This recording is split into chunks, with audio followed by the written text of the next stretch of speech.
Basically ये लड़ाई है थॉट्स की, हम क्या सोचते हैं।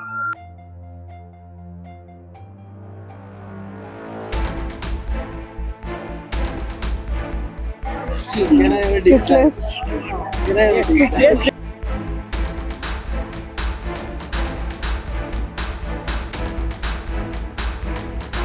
मैं कोलकाता में थोड़ा फास्ट चेंजेस चाहती हूँ, यहाँ पे बहुत स्लो चेंजेस आते हैं। अगर आप इकोनॉमिक के हिसाब से देखेंगे, ग्रोथ के हिसाब से देखेंगे, तो बिल्कुल यहाँ पे कोई ग्रोथ नहीं है, बिल्कुल नहीं है, जीरो है। बिजनेस यहाँ पे जीरो है।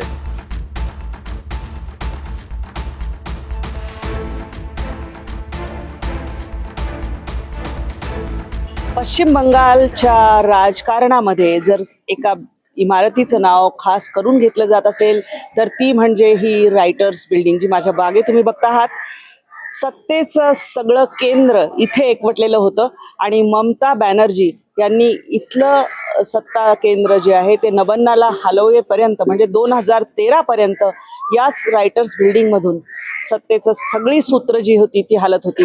डाव्यांचा गड होता आणि 34 वर्ष डाव्यांची सत्ता इथे होती. ममता बॅनर्जी यांच्याबद्दल जर विचार करायचा झाला तर याच बिल्डिंगच्या समोर त्यांनी अनेक वेळा आंदोलनं केलेली आहेत, मार खाल्लेला आहे, त्यांना इथून अतिशय त्रास देण्यात आलेला आहे, त्यांच्यावर हल्ले इथे झालेले आहेत आणि त्यांनी एक शपथ घेतली होती की मुख्यमंत्री झाल्यानंतरच मी या इमारतीमध्ये प्रवेश करेन. तथापि त्यानंतर त्या मुख्यमंत्री झाल्या आणि त्यांनी इथलं जे सत्तेचं केंद्र आहे तेच अन्यत्र हलवलं. परंतु इथे काही कार्यालय असतात. आज रविवार आहे आणि लोक या ठिकाणी खास करून चहा आणि एक टोस्ट सँडविचेस इथली प्रसिद्ध मिळतात ती घेण्यासाठी इथे येतात. इथे लस्सी चहा कुल्हडमध्ये दिला जातो आणि लोकांचं मत जाणून घेऊया की आत्ताच्या निवडणुकीबद्दल लोकांना नेमकं काय वाटतं. अर्थातच ते हिंदीमध्ये बोलणार आहेत. आप स्पीचलेस लेकिन आप बदलाव चाहते हैं, बदलाव होना चाहिए इसमें. हाँ, होना चाहिए, आई होप सो। आपका वोटिंग लिस्ट में नाम है और जो वोटिंग लिस्ट से कई नाम हटा दिए गए, एक मुद्दा बना रही है, एसआईआर हुआ, उसके बारे में क्या राय है?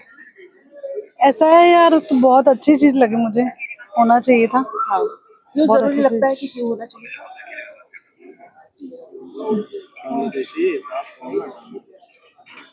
नाम जो बांग्लादेशियों के हैं वो हट गए। है अच्छा, अब भाई साहब बात करना चाहते हैं हमसे, हम आपसे बात करेंगे. बताइएगा क्या कहना चाहते हैं. सो मैं हाईलाइट करना चाहूँगा, अगर हम ममता दी के बारे में बात करें, she is a quite good politician. जब से उन्होंने जो इसका स्टार्टिंग फंडा था दैट वाज टोटली क्लियर. फिर उनके बाद जैसे राजनीति परिवर्तित होती गई, उनकी सोच भी बदलती गई. फिर वो लेके एक चीज़ ये होता गया कि वोट फंडा, वोट मेरे को आना चाहिए, ये हो गया. बट अगर मैं दीदी की बात करूँ, she is a very good politician in the way of what she was doing, and she is doing, but now she being partial for something, so she has think twice for the what was the her agenda at the past and what is she is doing. Otherwise she is a good lady from heart. She must be still something space in his heart. अभी भी उनके दिल में कहीं ना कहीं वो जगह होगी जब उन्होंने मुद्दे लिए होंगे, जब वो राजनीति में आई होगी. But now she has means misleading हो रही है या अपने पाथ से क्या भटक. मिसलीडिंग हो रहा है? और जो एसआईआर का मुद्दा है, क्या आपको लगता है असल में मुद्दा है या एसआईआर जो किया गया, जो उठा रहे बार बार? एसआईआर के मुद्दे में बात करूं तो बेसिकली ये हुआ है कि कुछ नामों को हटाया गया है, और वो किस नाम को किस वजह से हटाया गया है, दैट इज सस्पेक्ट. बेसिकली जो बांग्लादेशी या फिर बाहर से जो एंटर की गया उनके नाम को लेके डिबेट हो रही है, बट उसमें भी रिलैक्सेशन दिया गया, अगेन उसको रिवाइज किया गया, तो कुछ हद तक उसमें सुधार किया गया है. बेसिकली यही है मैं बताना चाहूँगा जो आपको. और एक और बात है, आपने कहा कि उनका एक राजनीति बदलता हुआ आपने देखा है. क्या बदलाव देखा उनकी राजनीति में, शुरू में आई थी और अब में? और क्या आपको लगता है कि आपकी लड़ाई जो यहाँ पे होगी वो दीदी बनाम मोदी? मैंने उनको देखा नहीं है, बट मैंने जितना उनको पढ़ा है, she was a lady of iron. She can be called iron lady in the starting phase, because उनको जहाँ पे पत्थर भी मारे गए, उनके सिर में भी चोट लगी, उनको डंडे से भी मारा गया. So first she was having some aim, but now she has changed she become partial. I cannot be easily open to you, but she has become partial and she will have to think where she is partial. तो आपको ये लगता है कि इसके चलते परिवर्तन की लहर यहाँ पे नजर आती है कुछ लोगों की? परिवर्तन जरूरी है, because change is the only thing that is persistent, that can be क्योंकि कृष्ण ने खुद ने कहा है, कृष्ण भगवान ने, कि परिवर्तन ही एक अटल सत्य है जो होके रहेगा और होता आया है। तो आप कुछ कहना चाह रही थी इस बारे में, मैंने देखा। बस काफी साल हो गए ममता जी। जी के राज को, थोड़ा चेंज आना चाहिए, यही कहना चाहते हो आप कुछ नहीं? बस चेंजेस आना चाहिए, अपने हर चीज में अपडेट होना चाहते हैं, तो मेरा यही कहना है कि अपडेट होना चाहिए हर चीज में। आपने यहाँ पे देखा कि ममता जब सत्ता में आई तो ये था कि एक सिंगूर की लड़ाई थी, फिर यहाँ पे इंडस्ट्री का माहौल था। क्या ये हुआ है, नहीं हुआ है? क्या क्या बदलाव आप देखना चाहती है कि यहाँ पे होना जरूरी है? मैं कोलकाता में थोड़ा फास्ट चेंजेस चाहती हूँ, यहाँ पे बहुत स्लो चेंजेस आते हैं, जो कि फास्ट होना चाहिए, मेरा तो यही कहना चाहती हूँ। और बंगाली अस्मिता और बाहर, मतलब ये जो बात कही जाती है, क्या लगता है आपको कि ऐसा कुछ है? नहीं बता सकते इस चीज़ के बारे में। बंगाली के लिए बंगाली मतलब किस बारे में पूछना चाहते नहीं, मैं ये पूछना चाहती हूँ कि हाँ, between 2 and 3 years correct because I have visited all the markets. क्योंकि नहीं, वो एक अपील होती है इनकी हमेशा कि भाजपा बाहर की पार्टी है, बंगाली अस्मिता तृणमूल है। बाहर का कोई कैसे हो सकता है दीदी? आप हमारे देश के, हम आपको वेलकम नहीं करेंगे? हैं? बाहर का तो वो हुआ ना जो हमारे नेबर कंट्री से आए, और नेबर भी और गैस फर्स्ट। कैसे बाहर के हुए? जब हमारे गेस्ट को अतिथि देवो भव कहते हैं, तो हम भगवान को कैसे बोल सकते हैं वो बाहर का है? बट बात अगर आती है बाहर का है, तो बाहर का तो कोई नहीं है। जब हम ये कह देते हैं कि जब हम पूरे विश्व को अपना परिवार मान लेते हैं, तो बाहर का तो कोई हुआ ही नहीं। ठीक है, बेसिकली ये लड़ाई है थॉट्स की, हम क्या सोचते हैं। जहाँ पे हम एकजुट होकर देश के लिए लड़ना चाहते हैं, या हम ये कहना चाहते हैं मेरा प्रदेश है तो मैं डोमिनेट करूँ, नो, वो नहीं होना चाहिए। आज भी वही सोच रखनी चाहिए, एकजुट भारत। तो आप देख रहे हैं यहाँ पर कि जितेंद्र जी बता रहे थे बिल्कुल कि क्या ममता की सोच में बदलाव आया है। आगे भी चलते हैं, लोगों से बात करेंगे, पूछेंगे कि वो क्या कहना चाहते हैं यहाँ पर। इस बार चुनाव का माहौल आपको क्या लगता है? बोलिए, महिलाएं तो यहाँ की मुखर है एकदम। इस बार 100% दीदी ही निकल जाएगी। अच्छा, बिकॉज बंगाल की महिलाएं उन्हीं के साथ हैं। सो मेरे ख्याल से जितना वुमेन वोटर्स है सब ममता के साथ ही है, तो बीजेपी का आना मुश्किल है। मुश्किल लग रहा है आपको? आप बताइए भाई साहब, क्या सोचते हैं कि चुनाव में इस बार क्या मुद्दे हैं, क्या बदलाव को आपको लगता है कि बंगाल में आना चाहिए? देखिए, मेरे ख्याल से चेंज तो होना चाहिए, चेंज होना चाहिए। बट जो इनका बीजेपी का जिस तरह से जो उनका जो सिनारियो है, जिससे उसको सोचने का जो ढंग है, वेस्ट बंगाल के लोग उसको पसंद नहीं करेंगे। अगर आप इकोनॉमिक के हिसाब से देखेंगे, ग्रोथ के हिसाब से देखेंगे, तो बिल्कुल यहाँ पे कोई ग्रोथ नहीं है, बिल्कुल नहीं है, जीरो है। बिजनेस यहाँ पे जीरो है। बीजेपी के आने से एक अच्छा था कि ग्रोथ अच्छा होता, बिजनेस अच्छे होते, काम अच्छा होता। लेकिन जो उनकी नीति है, जो उनका अपना जो समीकरण है, या उनका जो आप बोलेंगे जो जिस तरह से उनका सिस्टम है, आप किसी भी बीजेपी के स्टेट में आप जाइए, मैं तो ट्रैवल करता हूँ ऑल अराउंड, जहाँ पर भी बीजेपी का अभी हुकूमत है, जहाँ पे उनका रूल है, जहाँ पे वो राज कर रहे हैं, वहाँ पे काफ़ी तरह का प्रॉब्लम है जो आपको टीवी में नहीं देख सकते। आपको टीवी में सेंसर कर दिया गया है, आप उसको नहीं देख सकते। मॉब लिंचिंग है, छेड़खानी है, आए दिन रेप है, बहुत सारी चीज़ें हैं।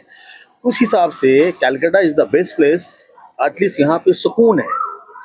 आप कितने भी रात में, देर रात में आप कहीं भी चले जाओ। लेकिन महिलाओं के साथ में जो जिस तरह की घटनाएं हो, चाहे वो कार वाली घटना हो या ये देखिए, ये हर जगह होता है। प्रॉब्लम वही है ना कि देखिए यहाँ पे क्या है, हम लोग एक स्टेट को पूरे लोग टारगेट करके हैं, तो यहाँ पे छोटा सा भी कुछ घटना होता है उसको हाईलाइटेड हो जाता है। लेकिन बहुत सारे ऐसे भी स्टेट है जहाँ पे बहुत बड़ी बड़ी घटना हुई, आपने उनको देखा ही नहीं, आपने उसको कभी सुना ही नहीं, सेंसर कर दिया गया। तो वो चीज़ आपके सामने आती नहीं। ये हुई है, बहुत बड़ी घटना हुई है यहाँ पे, नो डाउट। इसके लिए यहाँ की हुकूमत भी जो है, यहाँ की जो गवर्नमेंट है, उसने भी अपोज किया, उसने भी काफ़ी उस पर काम कर रही है।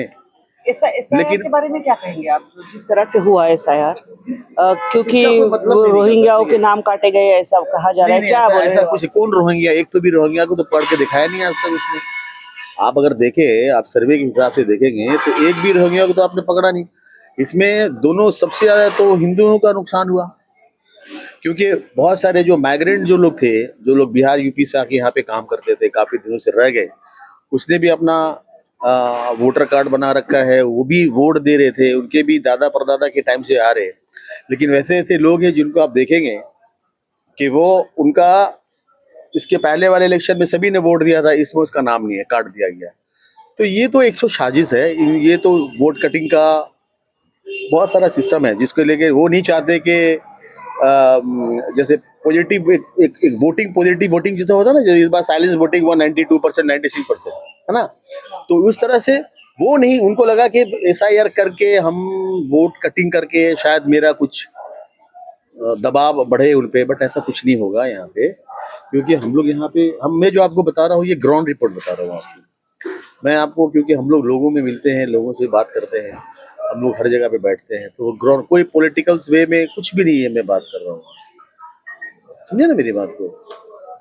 तो मेरा मानना है कि इस बार वही रहेगी, और रहना भी चाहिए, क्योंकि थोड़ा सुकून है यहाँ पे, लोग सुकून चाहते हैं।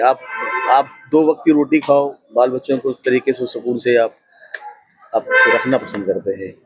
सेफ्टी चाहिए, women safety, women safety, women safety is, women safety का ही तो मुद्दा बना रहे हैं। नहीं देखिए, अगर वुमेन सेफ्टी का बात बोले तो फिर मणिपुर क्यों नहीं जाते? मेरा तो सवाल यही है प्रधानमंत्री जी से कि आप एक बार मणिपुर विजिट कीजिए। आप यहाँ आए, यू आर मोस्ट वेलकम। आप यहाँ है, आपके होम मिनिस्टर 15 दिन से यहाँ पर है, पर आप लोग 1 घंटा के लिए मणिपुर विजिट क्यों नहीं करते? सोशल मीडिया में ये बात निकल ही नहीं रहे हैं कि वहाँ पे क्या आग जल रहा है, क्या हो रहा है, वहाँ वुमेन सेफ्टी कहाँ है? यहाँ तक तो हम लोग बैठे हुए हैं, देखिए, वी आर वुमेन, बच्चे लेकर हम लोग बैठे हुए हैं। आज संडे है, छुट्टी रहते हैं, आए, रात को भी हम लोग निकलते हैं, ऐसा कभी कुछ हुआ नहीं। We are safe in our own city. हम लोग तो इतना, आई हैव ऑल्सो ट्रैवल्ड, लेकिन मुझे लगता है कि Kolkata is the safest. I have traveled. I have been to Mumbai. I have been to Delhi. लेकिन I think our city is the safest. आप रात में ट्रेवल करिए ना, आप घूमते रहिए ना, आपको कोई पूछने वाला कोई कुछ नहीं, कोई nothing. We are safe. That is why we are here. नेमकं काय होईल ते 4 तारखेला आपल्याला कळणार आहे, जेव्हा मतमोजणी होणार आहे। दुसऱ्या टप्प्यातलं जे मतदान आहे ते 29 तारखेला होणार आहे। आज रविवार, प्रचार जोरदार सगळीकडे सुरू आहे आणि या ठिकाणी लोक जे आहेत ते कोणाच्या पारड्यामध्ये आपलं मत टाकतात हे बघण्यासारखं असणार आहे। तुम्ही बघत राहा पश्चिम बंगालचं विशेष कव्हरेज नवराष्ट्रवर।